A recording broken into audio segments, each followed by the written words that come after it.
அவள் தான் படித்தவங்களா?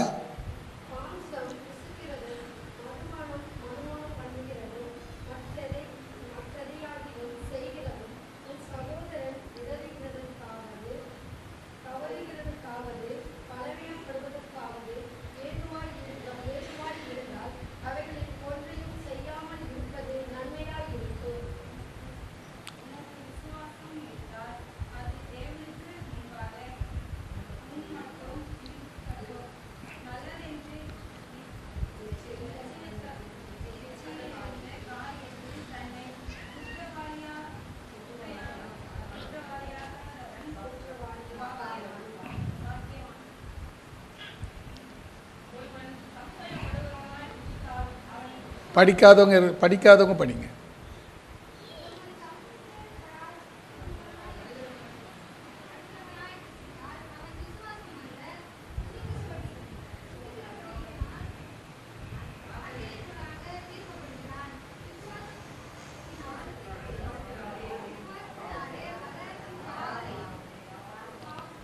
பாவமே. ஆமேன்.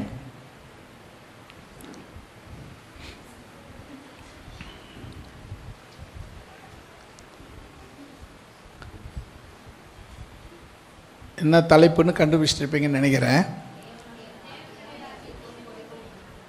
கரெக்ட். கர்த்தர் உங்களை ஆசீர்வதிப்பார்.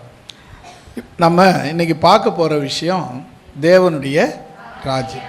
இந்த தேவனுடைய ராஜ்யங்கிறது ஒரு பெரிய சப்ஜெக்டு.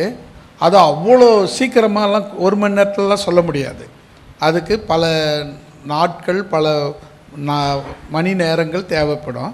ஆனால் நான் சுருக்கமாக இந்த அதிகாரத்தில் சொல்லப்பட்டிருக்கிற இதை மட்டும் சொல்லி குறிப்பிட்ட நேரத்தில் சொல்லி முடிக்க நான் விரும்புகிறேன். இப்போது முதலாவது நம்ம பார்க்க போகிறோம். இந்த வசனத்தை படிங்க. 14:7, 14:17. தேவனுடைய ராஜ்யம் புசிப்பும் குடிப்பும் அல்ல, அது தேவ நீதியானது, அது சமாதானமானது, அது பரிசுத்த ஆவியினால் உண்டாகிற சந்தோஷமாய் இருக்கிறது. இது கூட இன்னொன்று சேரணும். 5வது 4 வந்துடுச்சு இல்லையா? 5வது ஒன்று சேரணும். 1 கொரிந்தியர் 4ஆம் அதிகாரம் 20வது வசனம்.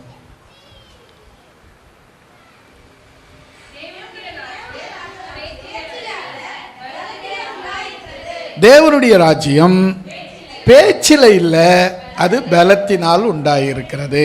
இப்போ நம்ம தேவனுடைய ராஜ்யத்தில் 5 காரியங்களை பார்க்க போகிறோம். 1, தேவனுடைய ராஜ்யம் சாப்பிட்றதும் குடிக்கிறதும் இல்லை. 2வது, தேவனுடைய ராஜ்யம் நீதி உள்ளது. 3வது, தேவனுடைய ராஜ்யம் சமாதானம் உள்ளது. 4வது, பரிசுத்த ஆவியினால் உண்டாகும் சந்தோஷம் உடையது தேவனுடைய ராஜ்யம். 5வது, பேச்சில் அல்ல, தேவனுடைய ராஜ்யம் பலத்தினால் உண்டாயிருக்கிறது. இதுதான் நம்ம இன்னைக்கு பார்க்க போகிறோம். இப்போது நம்ம இன்னைக்கு நம்ம பார்த்த இந்த வசனங்கள் பாருங்கள். தேவனுடைய ராஜ்யம் எப்படி இருக்கும்? முதல் கேள்வி, தேவனுடைய ராஜ்யம் எப்படி இருக்கும்? தேவனுடைய ராஜ்யம் எப்படி இருக்கும்? இப்போ தானுங்க அந்த வசனத்தை படிச்சிங்க. தேவனுடைய ராஜ்யம் புசிப்பும் குடிப்பும் அல்ல. 2வது, அது நீதி உள்ளது, சமாதானம் உள்ளது, பரிசுத்த ஆவியினால் உண்டாகிற சந்தோஷம் உள்ளது, தேவனுடைய பேச்சில் இல்லை, பலத்திலே உள்ளது. இப்போ அந்த இதுதான் 5. இதுதான் நம்ம பார்க்கணும். தேவனுடைய ராஜ்யம் எப்படி இருக்கும்? இப்போ நம்ம பார்த்துட்டோம். எப்படி இருக்கும்? புசிப்பு குடிப்பு கிடையாது. அங்கே தேவனுடைய ராஜ்யம்னா போனால் சாப்பிட்டு குடிச்சிட்டு குடித்து வெறித்து சாப்பிட்டு திருப்தியாக அப்படி இருக்கிற இடம் கிடையாது. 2வது, அங்கே நீதி உள்ள இடம். அந்த இடத்துல நீதியை தவிர வேறு எதுவும் இருக்காது.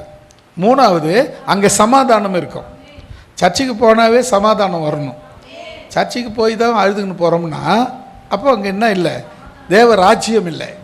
தேவராஜ்யம் சமாதானத்தை உண்டாக்கக்கூடியதாக இருக்குது. நீங்கள் இது வந்து தேவனுடைய சபை. இந்த சபைக்கு நீங்கள் துக்கமோடு போகிறீங்கன்னு வச்சுங்களேன், அப்போ இங்கே தேவன் இல்லை. தேவன் இருந்தால் உங்களை ஆறுதல் படுத்தி அனுப்புவார். அதுதான் அங்கே முக்கியமாக சொல்லப்பட்டிருக்கிறது. அடுத்தது பாருங்க, பரிசுத்த ஆவியினால் உண்டாகிற சந்தோஷம். சந்தோஷம்னு சாதாரணமாக சொல்லி சந்தோஷம்னு சொல்லிட்டாக்கா நம்ம ஆட்கள் என்ன பண்ணுவாங்க, எதுனா ஒரு மூலமாக சந்தோஷத்தை கொண்டாந்துருவாங்க.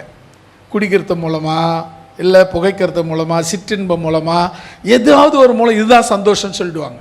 ஆனால் அதனால தான் வேதம் தெளிவாக சொல்லுகிறது, பரிசுத்த ஆவியினால் உண்டாகும் சந்தோஷம் அப்படின்னு சொல்லப்பட்டிருக்கு. 4வது 5வது அது பேச்சில் இல்லை, அது பலத்தில் இருக்கிறது. அல்லேலூயா. இப்போ நம்ம கேட்ட கேள்வி, ரெண்டாவது கேள்வி என்ன தெரியுமா? தேவனுடைய ராஜ்யம். இப்போ தேவனுடைய ராஜ்யம் எப்படிப்பட்டதுன்னு பார்த்தோம். ஃபஸ்ட்டு கேள்வி தேவனுடைய ராஜ்யம் எப்படிப்பட்டது. இப்போ ரெண்டாவது கேள்வி, தேவனுடைய ராஜ்யம் எங்கே இருக்கிறது?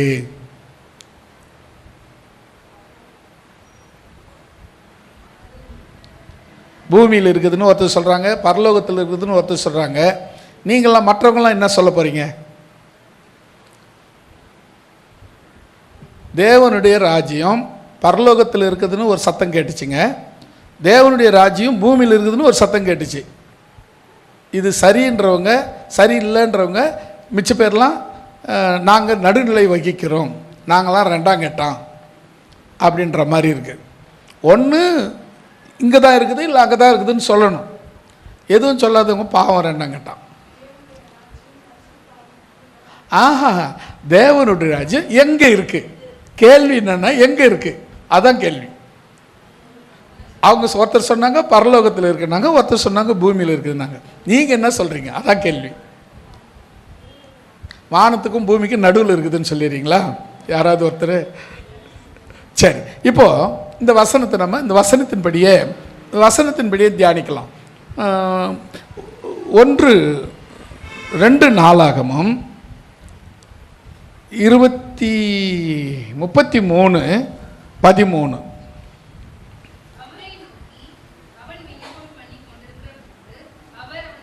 அவரை நோக்கி அவன் விண்ணப்பம் பண்ணி கொண்டு இருக்கும்போது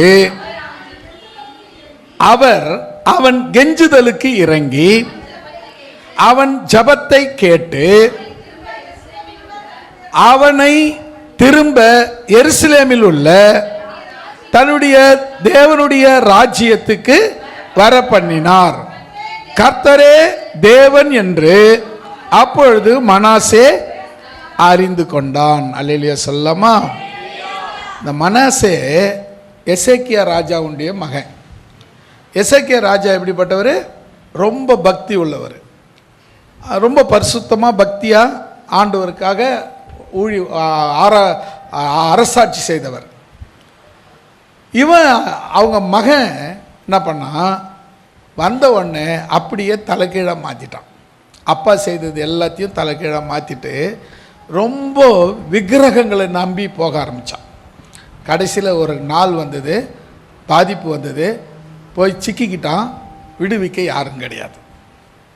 இப்போ தப்பிக்க வைக்கிறதுக்கு வழி கிடையாது. அப்போ தான் இவன் ஆண்டவரை நோக்கி ஜெபம் பண்ணான்.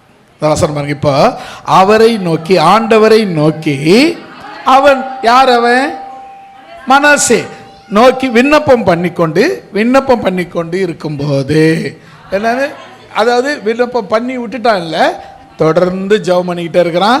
ஆண்டவரே என்னை ரட்சியும், என்னை காப்பாற்றும், என்னை விடுவியும் என்று தொடர்ந்து ஜெபம் பண்ணி கொண்டு இருக்கிறான்னு அர்த்தம். ஜெபம் பண்ணி கொண்டு இருக்கும்போது ஜெபம் பண்ணிக்கினே இருக்கிறான். முடிக்கவும் முடியல. காரணம், அவனுக்கு அவ்வளவு பெரிய சிக்கல் மாட்டிக்கிட்டான், அவ்வளோ பெரிய ஆபத்தில் மாட்டிக்கிட்டான். அங்கேருந்து வரணும்னா தேவனை தவிர விடுவிக்கிறதுக்கு யாரும் இல்லைன்னு அறிஞ்சிக்கிட்டான். இப்போ என்ன பண்ணா, சரியா தேவனை நோக்கி ஜெபம் பண்ணிக்கொண்டே இருக்கிறான். இப்போ அடுத்தது பாருங்க, அவர் யார்? அது அவர் கர்த்தராகிய தேவன். அவன் கெஞ்சுதலுக்கு இறங்கி என்ன பண்ணியிருந்தானா, வளராமா கெஞ்சிக்கிட்டு இருக்கிறாங்க. அல்லேலூயா. இந்த கெஞ்சி ஜெபம் பண்ணுறத எவ்வளோ பெரிய ஆசீர்வாதமாக இருக்குது பாருங்க. கெஞ்சி ஜெபம் பண்ணிக்கிறான் இவன். அவன் கெஞ்சுதலை கெஞ்சுதலுக்கு இறங்கி, ஆமென் அல்லேலூயா சொல்லாமா, அவன் கெஞ்சுதலுக்கு, அவன் ஜெபம் பண்ணி கொண்டு இருக்கும் போது அவர் கேட்டு அவர் கெஞ்சுதலுக்கு இறங்கினார். என்ன அருமையான வார்த்தை பாருங்க.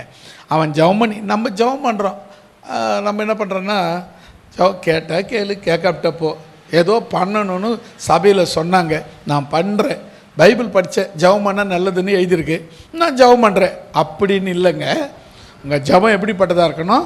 ஜெபம் பண்ணிக்கொண்டே இருக்கணும், அவர் அதை கேட்கணும், அவர் கேட்கும்போது அது எப்படியா இருக்கணும்? கெஞ்சர ஜெபமாக இருக்க வேண்டும். அல்லேலூயா. நீங்கள் இந்த கெஞ்சரத்தை குறித்து உங்களுக்கு தெரியும்னு நினைக்கிறேன்.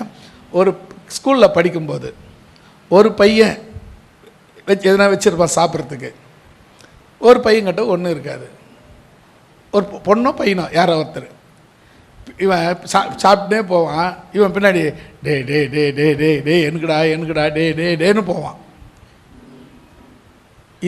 இது மாதிரிங்க கெஞ்சறதுன்னா கொடுக்குற விரலும் விடமாட்டேன்னு அர்த்தம். அல்லேலூயா. கெஞ்சறதுன்னா என்ன? கொடுக்குற விரலும் விடமாட்டேன்னு அர்த்தம். யாக்கோபு அப்படி தான் ஜெபம் பண்ணான், நீர் ஆசீர்வதிக்காவிட்டால் உம்மை போக விட மாட்டேன். பண்ணானே ஆண்டவரே விட்றா போதுன்னு சொல்கிற அளவுக்கு ஜெபம் பண்ணான். அப்போ மனாசேவும் அப்படி தான் ஜெபம் பண்ணுறார். அவன் கெஞ்சுதலுக்கு இறங்கி அவன் ஜெபத்தை கேட்டு, கவனிங்க, கெஞ்சுதலுக்கு இறங்கினாரு, ஜெபத்தை கேட்டாரு. அடுத்தது என்ன செய்றார் பாருங்க, அவனை திரும்ப, இப்போ எருசலேமில் இல்லாம எங்க இருக்கிறான்? வெளியார சிறையா போய் இருக்கிறான். திரும்ப அவனை எருசலேமில் உள்ள தன் தேவனுடைய ராஜ்யத்துக்கு அவனை வர பண்ணினார். அல்லேலூயா, அல்லேலூயா. இப்போ தேவனுடைய ராஜ்யம் எங்க இருக்கு? எருசலேம் எங்க இருக்கு? பூமியில் இருக்கு. இப்போ நீங்க சொல்லுங்க, தேவனுடைய ராஜ்யம் எங்க இருக்கு? பூமியில் தான் இருக்கு. பரலோகத்தில் யார் இருக்கிறாங்க அங்கே ஆண்டுகிட்டு இருக்கிறதுக்கு? அப்போ இங்கே தான் நாம் இருக்கிறோம். நம்மளை ஆள்றதுக்கு தானே ராஜா அவர். ஆமாம் தானே? அழகாக பாடுறோமே, இயேசு ராஜா முன்னே செல்கிறார், பாடுறோமில்ல, ஓசன்னா கீதம் பாடுவோம்.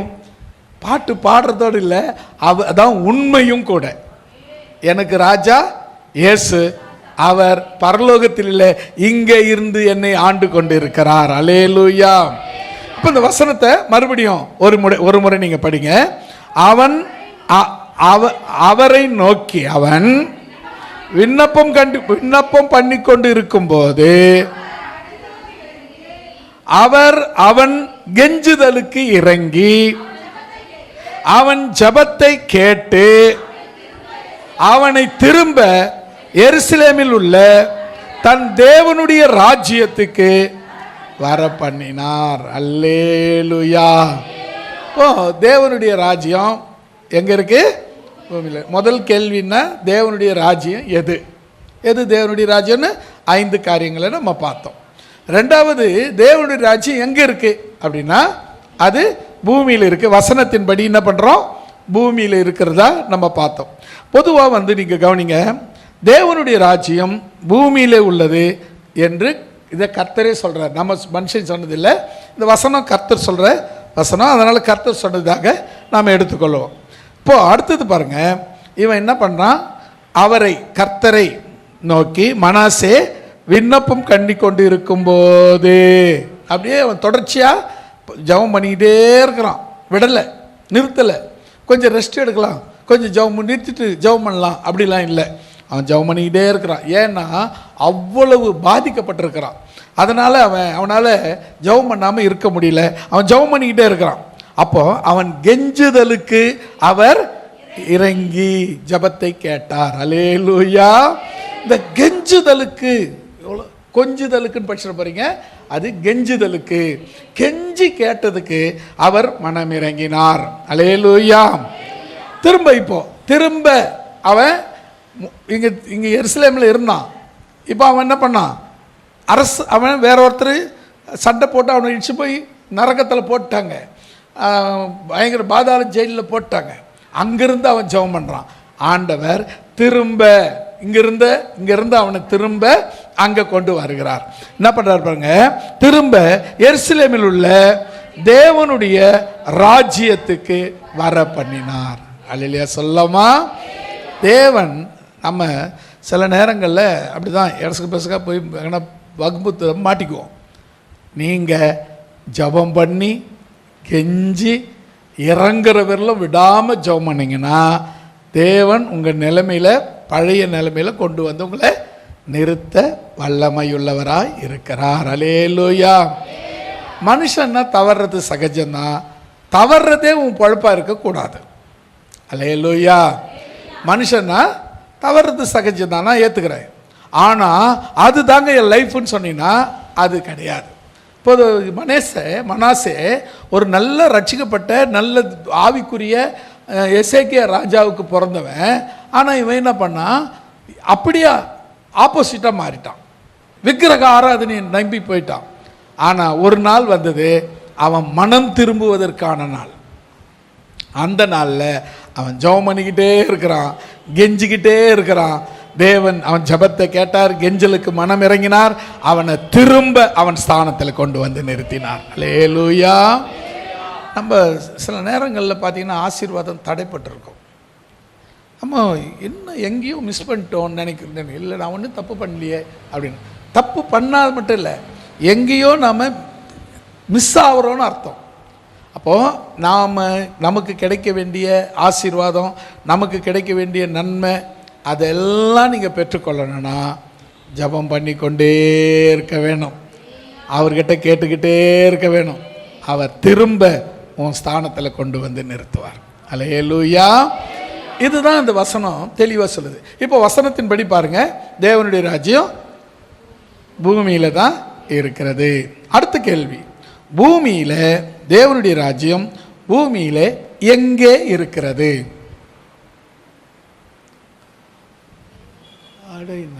எருசலேமில் இருக்கிறது. அதை எருசலேமில் இருக்கிறது நம்ம பூமிக்கு கொண்டு வந்துட்டோம். அடுத்த கேள்வி, முதல் கேள்வி தேவனுடைய ராஜ்யம் எப்படிப்பட்டதுன்னு பார்த்தோம் இல்லையா? அடுத்தது தேவனுடைய ராஜ்யம் எங்கே இருக்குன்னு கேட்டோம், அதுக்கும் பதில் கண்டுபிடிச்சோம்.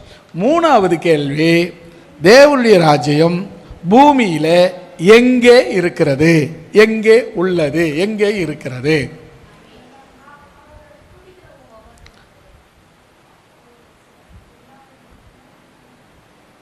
சோத்திரம் சோத்திரம் சோத்திரம்.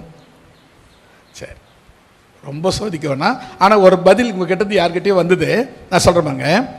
யாரெல்லாம் புசிப்பும் குடிப்பும் இல்லாமல் நீதிக்காகவும் சமாதானத்துக்காகவும் பரிசுத்த ஆவியினால் உண்டாகும் சந்தோஷத்துக்காகவும் பேச்சில் அல்ல தேவ பலத்துக்காக காத்திருக்கிறார்களோ அவர்கள் கூடி இருக்கிற இடத்திலெல்லாம் தேவனுடைய ராஜ்யம் இருக்கிறது. அல்லேலூயா. ஓகே தானே? இந்த 5 காரணங்கள், தேவனுடைய ராஜ்யம் 5 சொன்னோம் இல்லையா? இந்த 5 அப்படியே பாருங்க. யாரெல்லாம் புசிப்புக்கும் குடிப்புக்கும் இல்லாம நீதியை காத்துக்கொண்டு சமாதானத்தை காத்துக்கொண்டு பரிசுத்தாவினால் உண்டாகிற சந்தோஷத்தை காத்துக்கொண்டு பேச்சில இல்ல பலத்துக்கு முக்கியத்துவம் கொடுக்கிறாங்களோ அவர்கள் கூடி இருக்கிற இடத்திலே தேவனுடைய ராஜ்யம் இருக்கிறது. அல்லேலூயா. கரங்களை தட்டி கர்த்தர் நாமத்தை மகிமைப்படுத்தலாமா? 3 காரணங்களை, 3 கேள்வி, 3 கேள்விக்கு நீங்க சரியா பதில் சொல்லிட்டீங்க. முதல் கேள்வி, தேவனுடைய ராஜ்யம் எங்கே இருக்கிறது, தேவனுடைய ராஜ்யம் எப்படிப்பட்டது? சரி, ஓகே, அதுக்கு நீங்க வசனத்து மூலமா பதில் கிடைச்சிருச்சு. 2வது கேள்வி, தேவனுடைய ராஜ்யம் எங்கே இருக்கிறது, பதில் கிடைச்சிச்சா? அதுவும் கிடைச்சிச்சு. எங்க இருக்கிறது? பூமியில இருக்கிறது. 3வது கேள்வி, பூமியில எங்கே இருக்கிறது? யாரெல்லாம் இந்த புசிப்பும் குடிப்பும் இல்லாமல் நீதியை விரும்பி சமாதானத்தை விரும்பி பரிசுத்தாவினால் உண்டாகிற சந்தோஷத்தை விரும்பி பேச்சில் அல்ல பலத்தை தேவனுடைய பலத்தை விரும்பி அதற்காக கூடி இருக்கிறாங்களோ அவங்க கூடி இருக்கிற இடத்துல எல்லாம் தேவனுடைய ராஜ்யம் இருக்கிறது. இப்போ எங்க இருக்கு சொல்லுங்க? இப்போ எங்க இருக்கு? இப்போ எங்க இருக்கு? அவ்வளோதாங்க. தேவனுடைய பிள்ளைங்க, தேவனுடைய, அப்ப நீங்க தேவனுடைய பிள்ளைங்களே கிடையாதா? கேள்வி என்னன்னா இப்போ எங்க? இப்போ இங்க தான். ஏன்னா நீங்க அப்படிப்பட்டவங்கன்னு நான் நம்புறேன். அல்லேலூயா. எப்படிப்பட்டவங்க? என்னடா எங்கேயே விட்டாரு? புசிப்பும் குடிப்புக்கும் முக்கியத்துவம் கொடுக்கிற ஆள் கிடையாது. நீதிக்கு முக்கியத்துவம் கொடுக்கிற ஆளு, சமாதானத்துக்கு முக்கியத்துவம் கொடுக்கிற ஆளு, பரிசுத்தாவினால் உண்டாகிற சந்தோஷத்துக்கு முக்கியத்துவம் கொடுக்கிற ஆளு, பேச்சு அல்ல பலம் தான் முக்கியம்னு நம்புற ஆளு நீங்க. அல்லேலூயா. அதனால சொல்றேன், நீங்க இருக்கிற இடத்துல தேவனுடைய ராஜ்யம் இருக்கிறது. நீங்க முதல்ல என்ன சொன்னீங்க? தேவ பிள்ளைங்க இருக்கிற இடத்துல. அப்ப நீங்க யாரு? மறந்து போடுறீங்க அப்பப்போ. நீங்க தான் தேவனுடைய பிள்ளைங்க. யாரெல்லாம் இந்த வசனத்தை கடைபிடிக்கிறீங்களோ நீங்க எல்லாம் தேவனுடைய பிள்ளைங்க. தேவனுடைய ராஜ்யம் இப்படி தான். 3 காரியங்களில் பார்த்தோம். இப்போ தேவனுடைய ராஜ்யத்தை குறித்து ஒரு சில வசனங்களை நாம் பார்க்க போகிறோம்.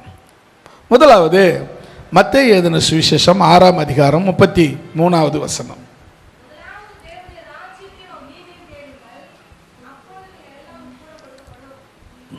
கவனிங்க. முதல்ல நீங்க செய்ய வேண்டியது என்ன தெரியுமா? முதலாவது தேவனுடைய ராஜ்யத்தையும் அவருடைய நீதியும் தேடுங்கள். அப்பொழுது எவைகள் எல்லாம்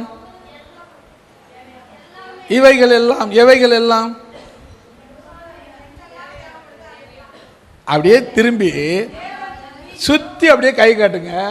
நீங்க சுத்தி காட்டுற எல்லாம் தேவனுக்கு பிரியமானது உங்களுக்கு கொடுக்கப்படும்.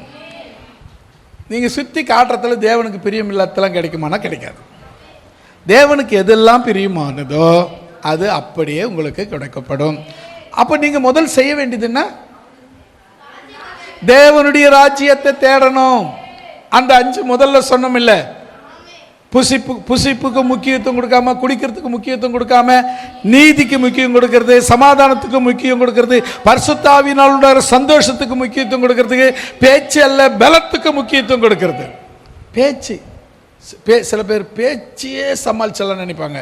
அது ஒரு நாள் வரல தான், குறிப்பிட்ட நாள் வரல தான். அதுக்கப்புறம் அந்த பேச்செல்லாம் எடுபடாது. இந்த ஐயா நல்லா பேசுவாருங்க, பேச்சிலேயே அப்படியே கவர் பண்ணிடுவாருங்க. அந்த ஒரு காலம்தான். அதெல்லாம் எல்லாத்துக்கும் ஒரு காலம் இருக்குது. அந்த காலத்துக்கு அப்புறம் அது இருக்குமானா இருக்காது. நல்லா பேசுனாரு, ஒன்று அவருக்கு பேச்சு இல்லாமல் போயிருக்கோம், இல்லை அவர் ஆளே இல்லாமல் போயிருப்பார். எத்தனையோ பேர் பேச்சாளர்கள் பேசுனாங்கன்னா நம்ம அந்த இடத்த விட்டு நவரவே முடியாது. அவங்களாம் எங்கே? ஒன்று அவங்க பேச்சு போயிருக்கோம், இல்லை அவங்க ஆளே போயிருப்பாங்க. காரணம் என்ன தெரியுமா? எப்பவுமே நிற்கிறது பேச்சல்ல, பரிசுத்தாவியினால் உண்டாகிற பலன், பரிசுத்தாவியினால் உண்டாகிற சந்தோஷம். இந்த பலம் எங்கேருந்து வருதுன்னா பரிசுத்தாவியினால் உண்டாகிற அந்த வசனத்தை நான் உங்களுக்கு பிறகு சொல்கிறேன். அதுக்கான வசனத்தை நான் உங்களுக்கு சொல்கிறேன். முதல்ல இப்போ நம்ம தெரிஞ்சுக்க வேண்டியது, முதலாவது நீங்கள் தேவனுடைய ராஜ்யத்தை தேடணும். இந்த 5 காரியங்களை நீங்கள் கடைபிடிக்கணும், முக்கியத்துவம் படணும். ஆலயத்துக்கு போகணுமா? ஆலயத்துக்கு எதுவும் எதுனா வேலை இருக்கா? எதுவும் இல்லை. சரி ஆலயத்துக்கு போகலாம், சும்மா இருக்குது ஆலயம். அப்படி இல்லை. எந்த விஷயத்திலும் ஃபஸ்ட்டு இடம் என் தெய்வத்துக்கு. அல்லேலூயா. சம்பாதிக்கிற பணத்தில் முக்கியத்துவம் கொடுக்குற நீ கர்த்தருடைய ஆலயத்தில் ஏன் நீ முக்கியத்துவம் கொடுக்கல? தசம பாகம் கரெக்டாக கொடுத்துடணும், காணிக்க கரெக்டாக கொடுத்துடணும். ஓகே, கர்த்தருடைய ஆராதனையும் கர்த்தருடைய நாளையும் நாள் அன்றைக்கி தான் எதனா முக்கியமானது வைப்பாங்க. சில பேர் பார்த்தீங்கன்னா அன்றைக்கி தான் கல்யாணம் வைப்பாங்களாம், எல்லாரும் அப்போ தான் வருவாங்களாம். ஏன் அப்படிப்பட்டவங்க வராப்பிட்டா என்ன? கல்யாணம் ஊரில் இருக்கிறவங்களுக்கு தெரிஞ்ச போதா? இப்போ நம்மளை சுற்றி இருக்கிறவங்களுக்கு தெரிஞ்ச போதில்லை, என் பிள்ளை கல்யாணம் பண்ணுறேன்னு தெரிஞ்ச போதில்லை.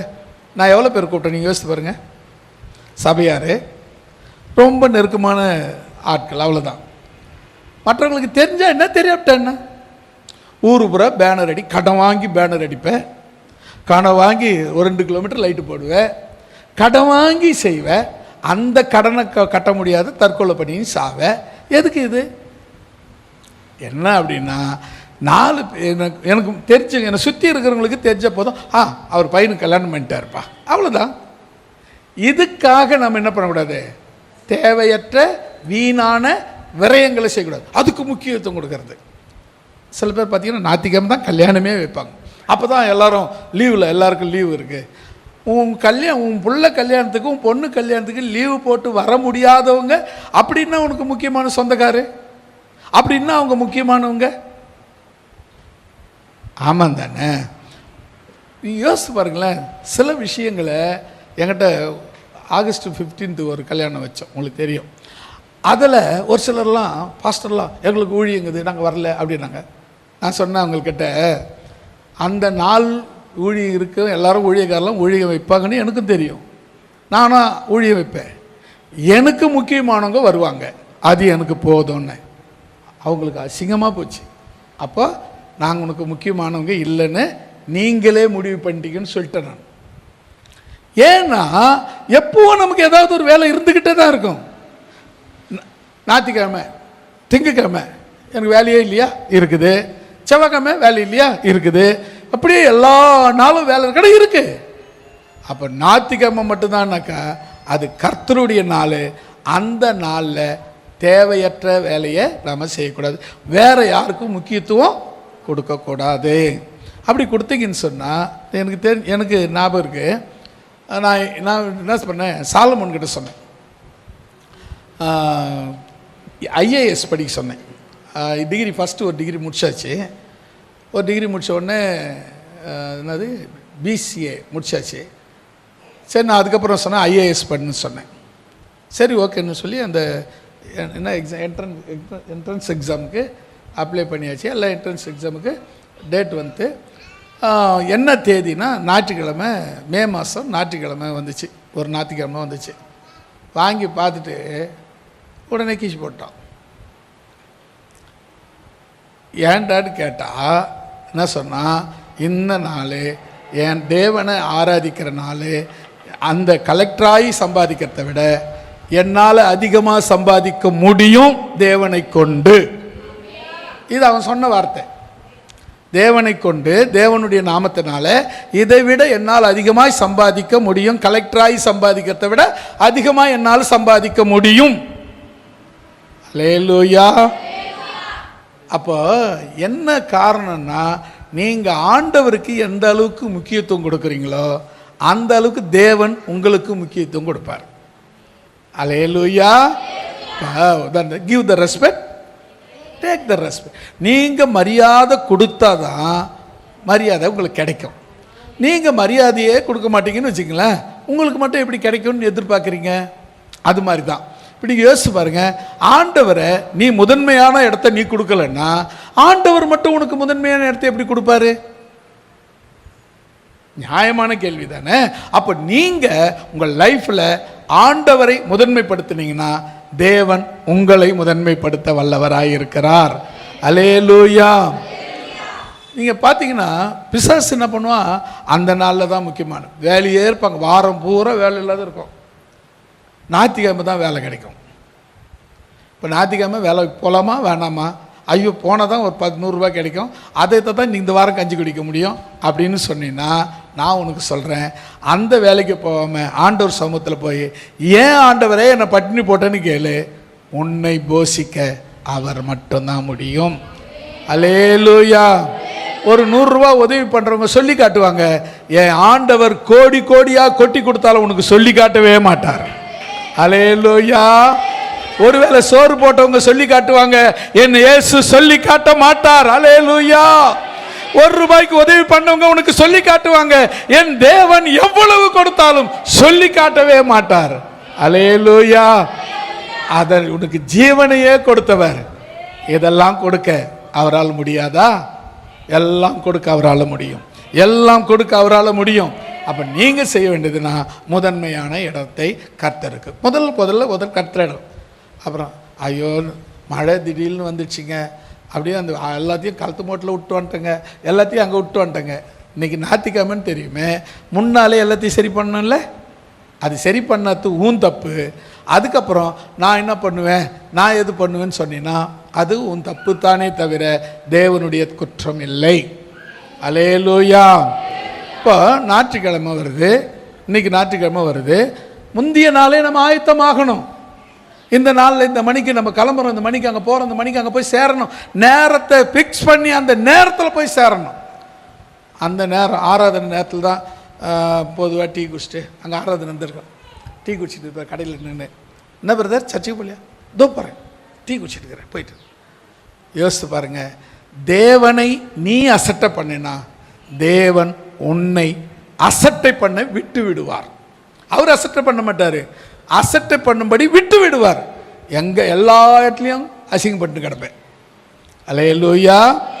பெரிய குப்பை மாதிரி, இங்கே பெருக்கனா அங்கே போய் அடிப்பேன், அங்கே பெருக்கனா இங்கே வந்து விழுவேன், அங்கே பெருக்கனா அங்கே போய் இங்கேயே 4 இடத்துல அலசடிப்பட்டு கிடப்பேன். தேவனுக்கு முதலிடம் கொடுத்தினா நீ மேன்மையான இடத்துல இருப்ப. அல்லேலூயா. உன்னத தேவனே என் இயேசுராஜனே, உம்மோடு இணைந்திட உள்ளம் ஏங்குதையா. உம்மோடு இணைந்திட என் உள்ளம் ஏங்குதையா. இரவெல்லாம் பகலெல்லாம் இதயம் உமக்காக துடிக்குதையா.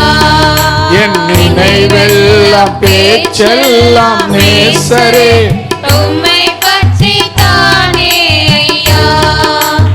இரவெல்லாம் பகலெல்லாம் இதயம் உமக்காக துடிக்குதையா. என் நினைவெல்லாம் பேச்செல்லாம் நேசரே உம்மை பற்றி தானே ஐயா. அல்லேலூயா. முக்கியத்துவம் அப்படின்னா கர்த்தருக்கு தான் முதலிடம், மற்றதுக்கெல்லாம் செகண்ட். இப்போ கொஞ்ச நாளாக இந்த ஒரு ஐயா உட்காந்துக்கிறார், அந்த லாஸ்ட்டில் உட்காந்துக்கிறார் பாருங்களேன். அவர் ஒரு 2-3 வாரமாக சர்ச்சுக்கு வந்துருக்கிறார். ஞாயிற்றுக்கிழமையும் வர்றாரு, வெள்ளிக்கிழமையும் வர்றாரு. அவருக்கு வேலை வெட்டி இல்லையோ? வேலை இருக்கத்தானே செய்யும். அப்போ அதையெல்லாம் விட்டு என்ன தேவ சமூகத்துக்கு வர்றாரு, சர்ச்சுக்கு வர்றாரு, உட்காந்துங்கிறாரு, வசனத்தை கேட்குறாரு, பாட்டு கேட்குறாரு. இந்த வயசில் முட்டி போட்டு ஜெபம் பண்ணுறாரு. என்னங்க என்ன காரணமாக இருக்கும்? ஏதோ ஒரு பாதிக்கப்பட்டிருக்கிறாருங்க. அப்படியா? இல்லைங்க.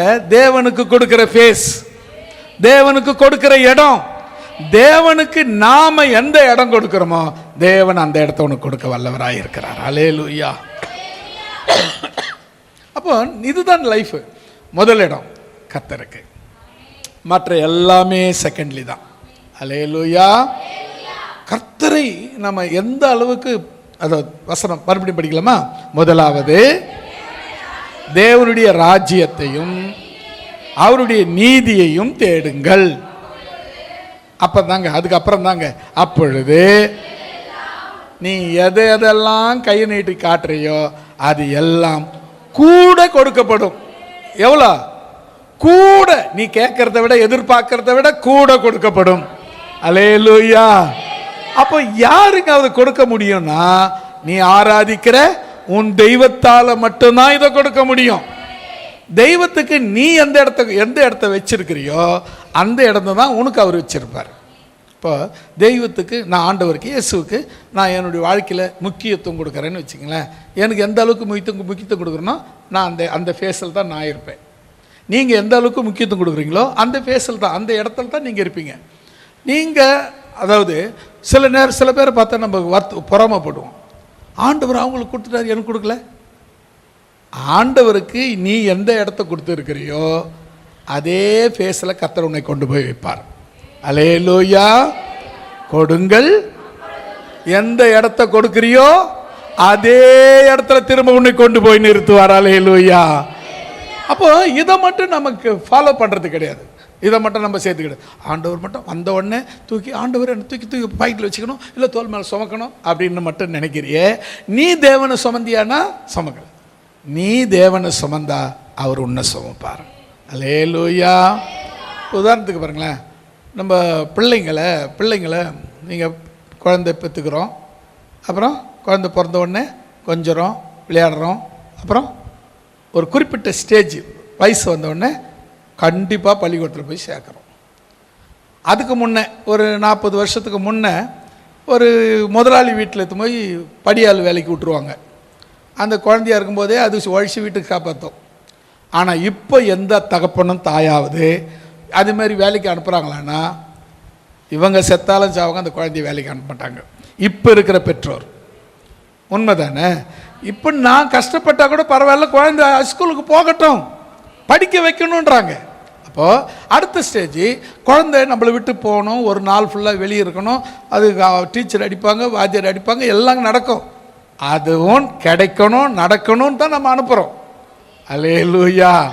நீங்கள் யோசித்து பாருங்களேன், இது எல்லாம் நடக்குது. அடுத்தது அந்த காலகட்டம், அதுக்கு அடுத்த காலகட்டம், எல்லாத்துலேயும் அந்தந்த காலகட்டத்தில் அந்த பிள்ளைய ஒழுங்காக ஃபேஸ் கொடுத்து வளர்க்கும்போது அந்த பிள்ளைங்க நாளைக்கு நாம் குழந்தைங்களாகும்போது பெரியவங்க குழந்தைங்களாவாங்க. ஒரு குறிப்பிட்ட வயசு வந்தவுடனே அவங்க குழந்தைங்களாகும்போது இந்த குழந்தைங்க என்ன பண்ணுன்னா, இந்த குழந்தைங்களை பெரிய குழந்தைங்கள இவங்க எந்த அளவுக்கு நாம் பேஸ் கொடுத்து வளர்த்தோமோ அதே பேஸ் கொடுத்து அவங்க வளர்க்க ஆரம்பிச்சிருவாங்க. அல்லேலூயா. இப்போ அவங்க சில பேர் பார்த்தீங்கன்னா அந்த ஒரு அக்கறை இல்லாத வளர்ப்பாங்க, அதுவும் அக்கறை இல்லாமல் தான் பேரண்ட்ஸை பார்த்துக்குவாங்க. நீ அக்கறையோடு பிள்ளைங்களை வளர்த்து பாருங்கள், பிள்ளைங்க அக்கறையோடு பேரண்ட்ஸை பார்த்துக்குவாங்க. இதுதாங்க நாம் எதை விதைக்கிறோமோ அதைத்தான் அறுப்போம். இதுதான் வசனம், பைபிள் சொல்லுது, ஏசப்பாவும் நமக்கு சொல்லி தராரு. அப்போ முதலாவது நம்ம என்ன செய்யணும்?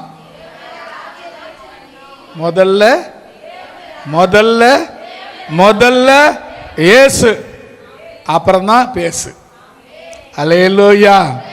முதல்ல என் லைஃப்ல ஏசு, என் சிந்தனையில ஏசு, என் எண்ணத்துல ஏசு, அதுக்கப்புறம் தாங்க மற்ற எல்லாம்.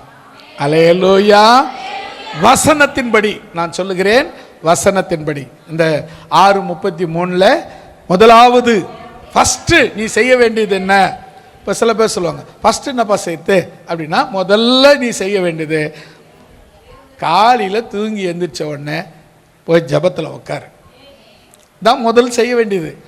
காலையில் எழுந்த உடனே என்னென்னமோ வேலை செய்வாங்க, அந்த வேலை இந்த வேலை, அப்படி நோண்டி இதை நோண்டி அதை நோண்டி இதை நோண்டி அதில் போகிறது, அதை நோண்டி இதில் போகிறது, ஆனால் ஒன்றுமே காணும்.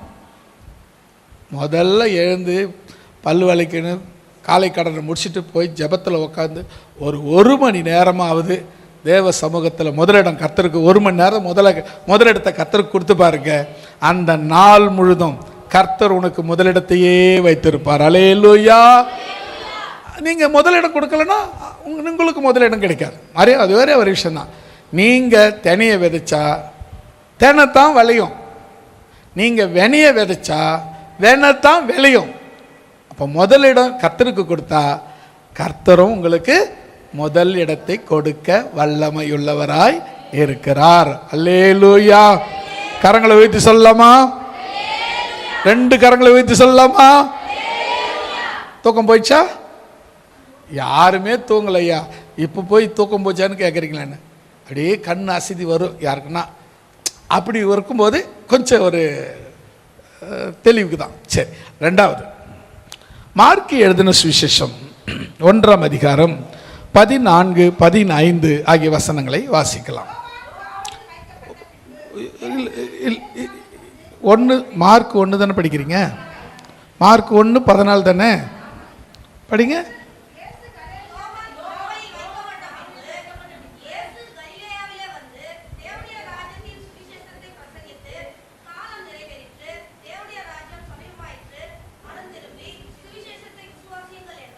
ஆமேன். அல்லேலூயா. எந்த வசனம் படிச்சிங்க? 14, 15. மார்க் 1, 14, 15 படிங்க. இப்போ படிங்க. இப்போ இப்போ நான் வசனத்தை எடுத்து வச்சுக்கிறேன். இயேசு தேவ ராஜ்யத்தின் சுவிசேஷத்தை பிரசங்கம் பண்ணினார். அதே வசனம் தானா?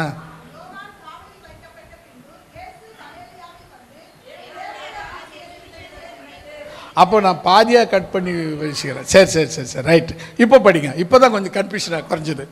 படிங்களாமா? நீங்கள் படிக்கிற வசனம் 14. யோவான் காவலில் வைக்கப்பட்ட பின்பு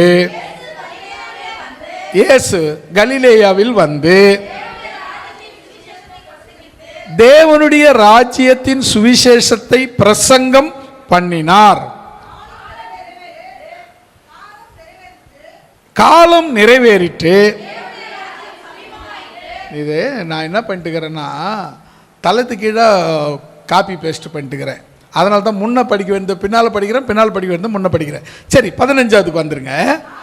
காலம் நிறைவேறிட்டு தேவனுடைய ராஜ்யம் சமீபமாயிட்டு மனம் திரும்பி சுவிசேஷத்தை விசுவாசியுங்கள் என்றார். அல்லேலூயா.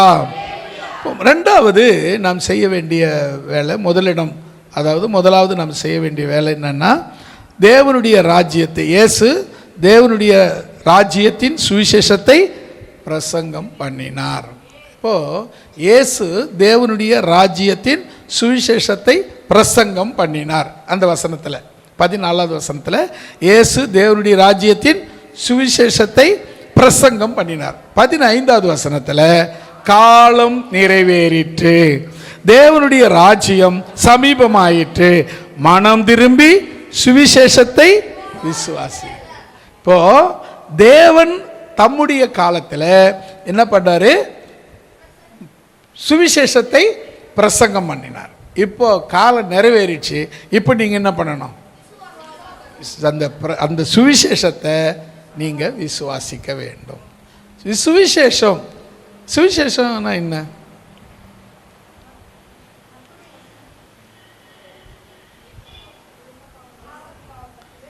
பரலோக ராஜ்யம் மனம் திரும்புங்கள், பரலோக ராஜ்யம் சமீபமாக இருக்கிறது. இதுதான் சுவிசேஷம்.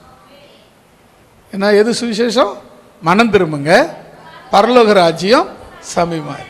இதுதான் சுவிசேஷம். இந்த சுவிசேஷத்தை நீங்கள் என்ன பண்ணணும்? விசுவாசிக்கணும். என்ன இதில் என்ன விசுவாசிக்க கூடாது என்ன இருக்கு? இதில் விசுவாசிக்க கூடாதது என்ன இருக்கு? காலம் நிறைவேறிடுச்சு. நிறைய பேருக்கு நம்பிக்கையே கிடையாது. இதோ வரேன்னாரு. ஒரு சிலர் என்ன ஆரம்பத்து நாட்களில் கேட்டாங்க, 2000 வருஷத்தில், 2000வது வருஷத்தில், இன்றைக்கி 25 வருஷம் ஆயிடுச்சு. 2000 வருஷத்தில் உலகம் அழிச்சுன்னு சொன்னாங்களே, அழிஞ்சிருமா அப்படின்னு கேட்டாங்க. யாருங்க வந்து உங்கள்கிட்ட சொன்னாங்க? உங்கள்கிட்ட சொன்ன ஆள் யாருன்னு? இல்லை சொல்லிக்கிறாங்க அப்படின்னாரு. ஏன்னா அவங்களுக்குள்ள ஒரு ஒரு ஒரு காரியத்தை அவங்களா மனசுக்குள்ளே தீர்மானம் பண்ணிக்கின்னு யாரோ பேச்சு போக்கில் அப்படியே போகிற போக்கில் வழி போக்குற மாதிரி சொல்லிட்டு போகிற வார்த்தையை அப்படியே ஏற்றுக்கிறாங்க. வசனம் சொல்லுது, கர்த்தருடைய வருகை வரணும்னா அதுக்கான காலகட்டங்கள் நிறைவேறினால் ஒழிய வராது. அல்லேலூயா. அது படிப்படியாக அது சொன்னது நிறைவேறிக்கினே வந்தால் தான் அது நடக்கும். திடீர்னு வந்து நாள் வரும், 2000 வந்துச்சு வந்துரும்னாக்கா வராது. முதல்ல எக்காலம் துணிக்கணும், மரித்தவங்க முதலாவது உயிரோடு எழுந்திருக்கணும், அதுக்கப்புறம் உயிரோடு இருக்கிற நாம் மறுரூபமாகணும், அதுக்கப்புறம் தான் நாம் எல்லாரும் பரலோகத்துக்கு போய் 7 வருஷம் அந்திகிறிஸ்து ஆட்சி அந்த பிறகு அதுக்கப்புறம் தான் 1000 வருஷம் ஆட்சி இங்கே வரும். எதுக்கு அடுத்ததும் டக்குன்னு இது வந்துடும் இல்லைங்க. எல்லாத்துக்கும் தேவன் ரீசனபிளாக இது நடந்த பிறகுன்னு வரிசைப்படுத்தி வைத்திருக்கிறார். அந்தந்த வரிசையில் அது கரெக்டாக நடக்கும். நமக்கெல்லாம் ஒரு காலம் வச்சிருக்கிறார். நம்ம பிறக்கிறதுக்கு ஒரு காலம் வச்சிருக்கிறாரு, மரிக்கிறதுக்கும் வரிசைப்படுத்தி வச்சிருக்கிறார். என் காலம் நிறைவேறிச்சுன்னா யார் தடுத்தாலும் தடுக்க முடியாது, மரிச்சே தீரணும். நம்முடைய காலங்களை தேவன் வரிசைப்படுத்தி வச்சிருக்கிறார். அந்தந்த காலத்தில் அந்தந்த காலம் நேர்த்தியாய் நடக்கும். அப்படி போல காலம் நிறைவேறிட்டு தேவனுடைய ராஜ்யம் சமீபமாயிட்டு உடனே நீங்க செய்ய வேண்டியது என்ன? மனம் திரும்பி சுவிசேஷத்தை விசுவாசிக்க வேண்டும். அல்லேலூயா. இங்கே முக்கியமானது முதல்ல நம்ம பார்த்தோம், முதலாவது தேவனுடைய ராஜ்யத்தையும் நீதியும் தேட வேண்டும்னு பார்த்தோம். இரண்டாவது, காலம் நிறைவேறி விட்டபடியால் தேவனுடைய ராஜ்யத்தையும் சமீபமானபடியால் நீங்கள் செய்ய வேண்டியது மனம் திரும்ப வேண்டும், சுவிசேஷத்தை விசுவாசிக்க வேண்டும். மனம் திரும்புதல் ரொம்ப முக்கியங்க. மனம் திரும்புறது. ஆமாம், சில பேர் பார்த்திங்கன்னா அங்கேருந்து, அதாவது இயேசுவை அறியாத இடத்துல இருந்து வந்து இயேசுவை அறிஞ்சிருப்பாங்க, ஆனால் மனம் திரும்பினாங்களான்னா இல்லை. மனம் திரும்பணும், மனம் டேர்ன் ஆகணும். அதாவது என்னென்னா, நான் ஒரு திசை இந்த பக்கம் திரும்பி நிற்கிறேன், இந்த பக்கம் திரும்பி நின்றுட்டு இங்கே ரட்சிக்கப்படுறதுக்கு முன்னே இங்கே தான் இந்த பக்கம் தான் திரும்பி நின்றுந்தேன், ரட்சிக்கப்பட்ட பிறகு இந்த பக்கம் தான் திரும்பி நின்றுங்கிறேன். ஆனால் அப்போது நான் விக்கிரகத்தை ஆராதித்தேன், இப்போது இயேசுவை ஆராதிச்சிருக்கேன். ஆனால் மனம் திரும்பினா அப்படின்னா இல்லை. என்னென்னா, எப்போவும் நான் மனம் திரும்பலைன்னா எப்பவும் பழைய இடத்துக்கு போக தயாராக இருக்கிறேன்னு அர்த்தம். மனம் திரும்பிட்டா திரும்பி கூட பார்க்க மாட்டேன்னு அர்த்தம். அதுக்காக நீங்கள் என்ன செய்யணும், முதல்ல மனம் திரும்பணும், அப்புறம் தான் சுவிசேஷத்தை விசுவாசிக்கணும். முதல்ல தேவனுடைய ராஜ்யத்தையும் அவருடைய நீதியும் தேடணும். அதுக்கப்புறம் நீங்கள் செய்ய வேண்டியது மனம் திரும்பி சுவிசேஷத்தை விசுவாசிக்க வேண்டும். மூன்றாவது, லூக்கா எழுதின சுவிசேஷம் 4ஆம் அதிகாரம் 16வது வசனம், 4:18. லூக்கா 4:18.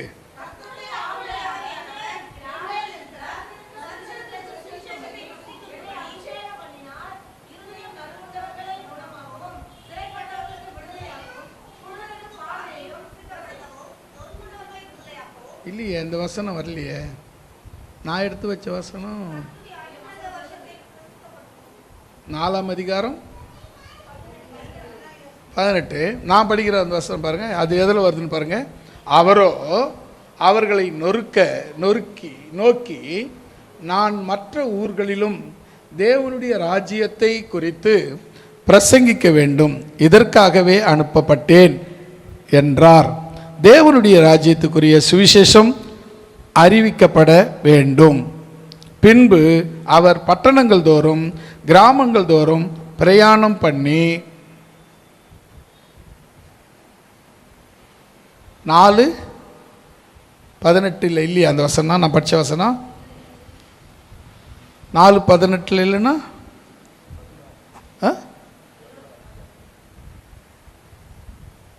நான் சொல்கிற வசனம் எங்கே இருக்குது பாருங்க. 40 படிங்க. எத்தனை வசனம்? 40. இந்த அதே வசனம் தான். அவரோ அவர்களை நோக்கி நான் மற்ற ஊர்களிலும் தேவனுடைய ராஜ்யத்து குறித்த பிரசங்கிக்க வேண்டும், இதற்காகவே அனுப்பப்பட்டேன் என்றார். தேவனுடைய அந்தபடியே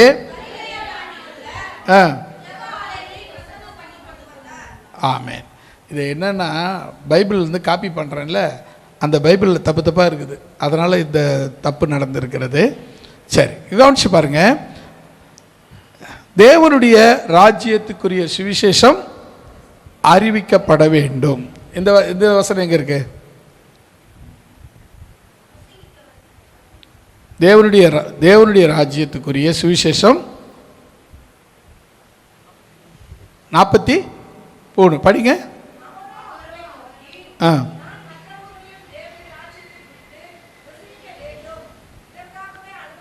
இதற்காகவே அனுப்பப்பட்டேன் என்றார். தேவனுடைய ராஜ்யத்துக்குரிய சுவிசேஷம் படிங்க. திரும்ப அங்கேயே போயிடுதா? பின்பு அவர் பட்டணங்கள் தோறும் கிராமங்கள் தோறும், அது எந்த அதுக்கு அடுத்த வசனத்தில் வருதா?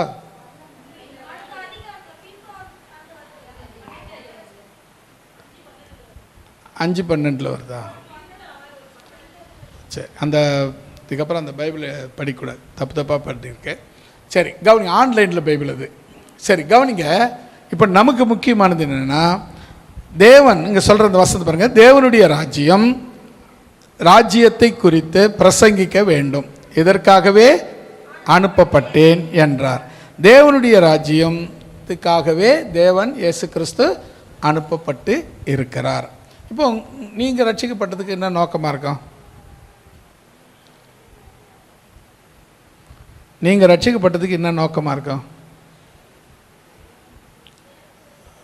உங்களையும் அந்த சுவிசேஷத்தை அறிவிக்க தேவன் தெரிந்து கொண்டார். அல்லேலூயா. நம்ம என்ன பண்ணுறோன்னா, ரட்சிக்கப்பட்டோமா, ஞாயிற்றுக்கிழமை சர்ச்சுக்கு போகணுமா, அப்புறம் வேலைக்கு போகணுமா, திரும்ப ஞாயிற்றுக்கிழமை சர்ச்சுக்கு போகணுமா, திரும்ப வேலைக்கு போகணுமா, இந்த நடுவில் சுவிசேஷம் அறிவிக்கவே இல்லையே. எங்கேயாவது எப்போவாவது நீங்கள் சுவிசேஷம் அறிவிச்சிங்களா? இன்னத்த சுவிசேஷம் அறிவிக்கிறது? தேவனுடைய ராஜ்யத்தை குறித்த சுவிசேஷம் அறிவிக்கப்பட வேண்டும். அல்லேலூயா. லூக்கா எழுதின சுவிசேஷம் 8ஆம் அதிகாரம் 1வது வசனத்தை வாசிங்க.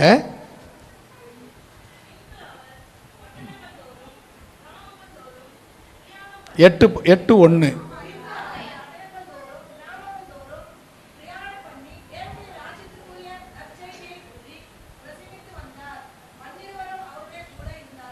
ஆமென். தேவனுடைய ராஜ்யத்துக்குரிய நற்செய்தியை பிரசங்கித்து வந்தார்.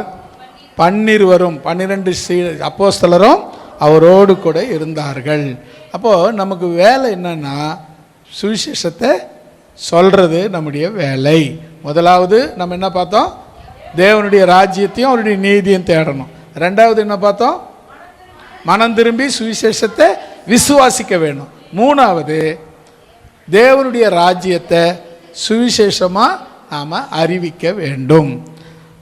அடுத்தது நம்ம பார்த்திங்கன்னா, அடுத்தது பரிசுத்த ஆவியினால், 4வது ஒன்று பார்க்குறோம்ல, 5வது பரிசுத்த ஆவியினால் உண்டாக சந்தோஷம். 1 கொரிந்தியர் 4:20 பார்த்தோம், பரிசுத்த ஆவியினால் உண்டாகிற சந்தோஷம். இது பாருங்கள், பலன் என்பது பரிசுத்த ஆவியினால் நிறைவினால் உண்டாகிறது. இந்த பலன் பரிசுத்த ஆவியினால் உண்டாகிற சந்தோஷம் எதை குறிக்கிறதுனா, பரிசுத்த ஆவியினால் உண்டாகிற பலத்தை குறிக்கிறது. அப்போஸ்தலர் 1:8 நீங்கள் பார்த்தீங்கன்னா உங்களுக்கு அந்த வசனம் புரியும். பரிசுத்த ஆவி உங்களிடத்தில் வரும்பொழுது நீங்கள் பலன் அடைந்து எருசலேமிலும் யூதேயா முழுவதிலும் சமாரியாவிலும் பூமியின் கடைசி பரியந்தம் எனக்கு சாட்சிகளாய் இருப்பீர்கள். அல்லேலூயா. நம்ம முதல்ல பார்த்தோம்ல, என்னென்ன பார்த்து சொல்லுங்க பார்க்கலாம். புசிப்பும் குடிப்பும் அல்ல, நீதியும் சமாதானமும் பரிசுத்த ஆவியினால் உண்டாகிற சந்தோஷமாக. 4வது பார்த்தது பரிசுத்த ஆவியினால் உண்டாகிற சந்தோஷம். அந்த பரிசுத்த ஆவியினால் உண்டாகிற சந்தோஷம் எதை குறிக்கிறதுனா, பரிசுத்த ஆவியினால் உண்டாகிற பலத்தை குறிக்கிறது. அல்லேலூயா. அடுத்ததாக நம்ம பார்க்க போகிறோம், விசுவாசிக்கிறதினால் உண்டாகும் நீதி என்று பார்க்க போகிறோம். எபிரேயர் 11:1. ஆமாம், விசுவாசத்தினாலே நோவா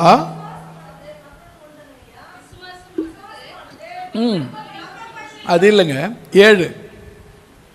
நான் தப்பா சொல்லிட்டேனோ?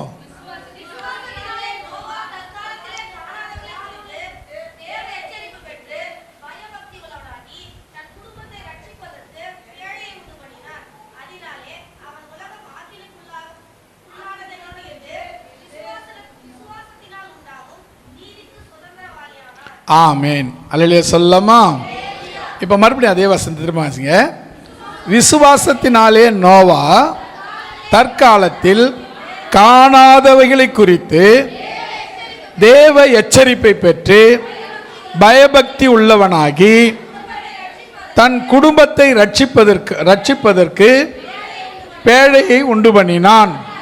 ஆகினாலே அவன் உலகம் ஆக்கினைக்குள்ளானதென்று தீர்த்து விசுவாசத்தினால் உண்டாகும் நீதிக்கு சுதந்திரவாளி ஆக்கினார். அல்லேலூயா. இதுதான் நம்ம பார்க்குற நீதி. எப்படிப்பட்ட நீதினா, அந்த விசுவாசத்தினால் உண்டாகிற நீதி உடையவர்களாக நாம் இருக்க வேண்டும். ஆதியாகமத்தின் புஸ்தகம் 8ஆம் அதிகாரம் 4வது வசனம். கடைசியாக படித்து முடிக்கலாம். 8:4 6:4 இல்லைங்க, 6:4.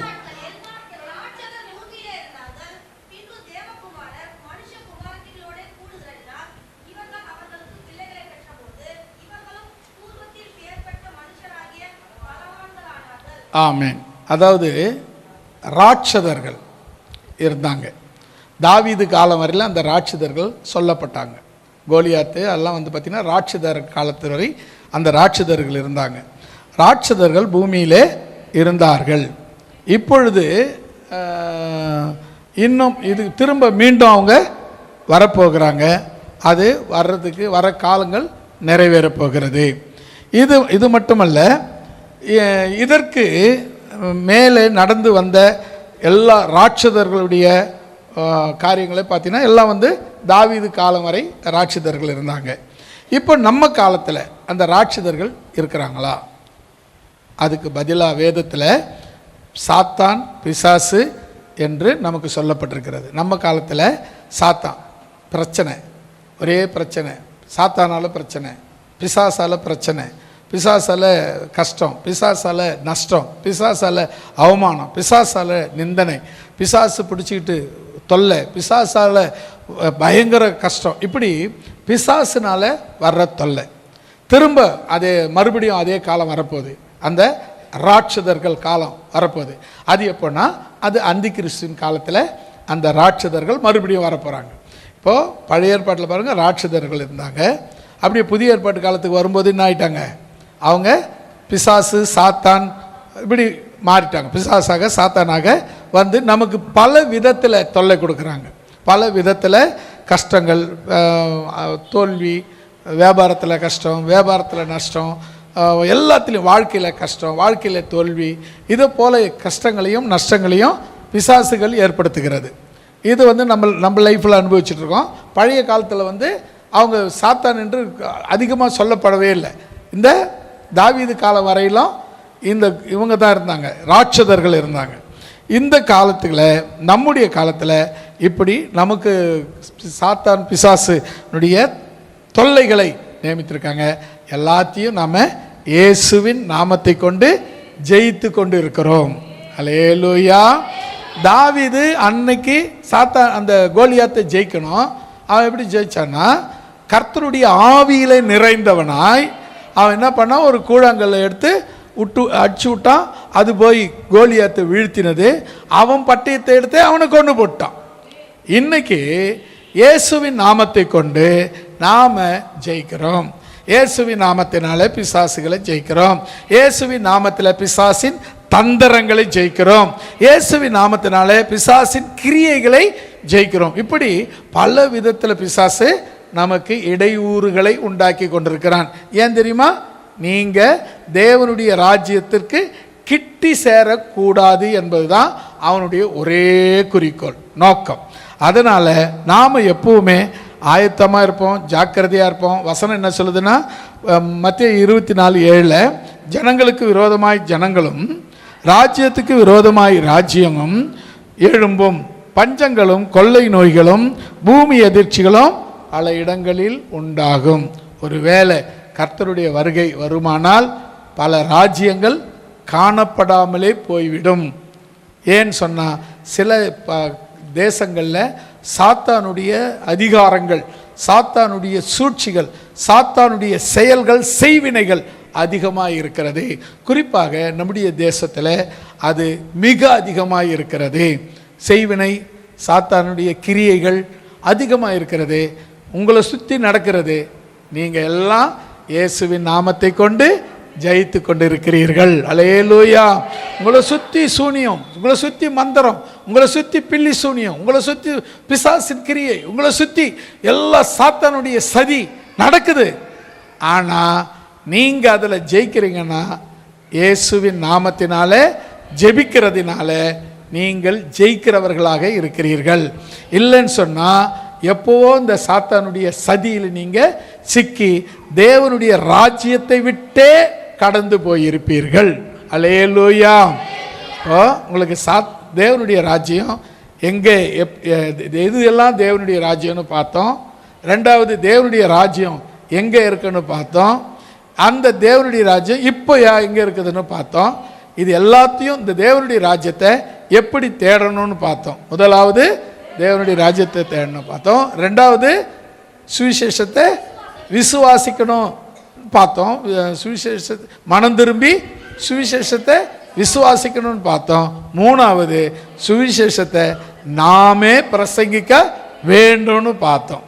ஏன்னா இது எல்லாம் நடக்கிறதுக்கு எது தடையாக இருக்குன்னா பிசாசு தடையாக இருக்கிறான். பழைய தாவீது காலம் வரையிலும் ராட்சதர்கள் தடையாக இருந்தாங்க. இப்போ நம்முடைய காலத்தில் பிசாசு அதனுடைய கிரியைகள் நமக்கு தடையாக இருக்கிறது. பில்லி சூனியங்கள், மாந்திரிகம், மந்திரம் இவைகள்லாம் தடை இருக்கிறது. ஆனால் நீங்கள் ஜெயிக்கிறதுக்கு காரணம் இயேசுவின் நாமத்தில் ஜெபிக்கிறதுனால நீங்கள் ஜெயிக்கிறீங்க. இல்லைன்னா நீங்கள் சாத்தானோடு கூட போட்டி போட்டு தோற்று போயிருப்பீங்க. நீங்கள் இங்கே இருக்கிறீங்கன்னா அதுக்கு ஒரே காரணம் நீங்கள் ஜெயிச்சதுனால இங்கே வந்திருக்கிறீங்க. அல்லேலூயா. தொடர்ந்து நீங்கள் உயிரோடு இருக்க வரை, கர்த்தருடைய வருகை வர வரை நீங்கள் ஜெபிங்க, மனம் திரும்புங்க, ஜெயிச்சுக்கிட்டே இருங்க. கர்த்தர் உங்களோடு கூட இருப்பார், ஆசீர்வதிப்பார். கர்த்தரால் ஏற்பட்ட யாராவது ஒருவர் சத்தத்தை உயர்த்தி ஜெபிக்கலாமா?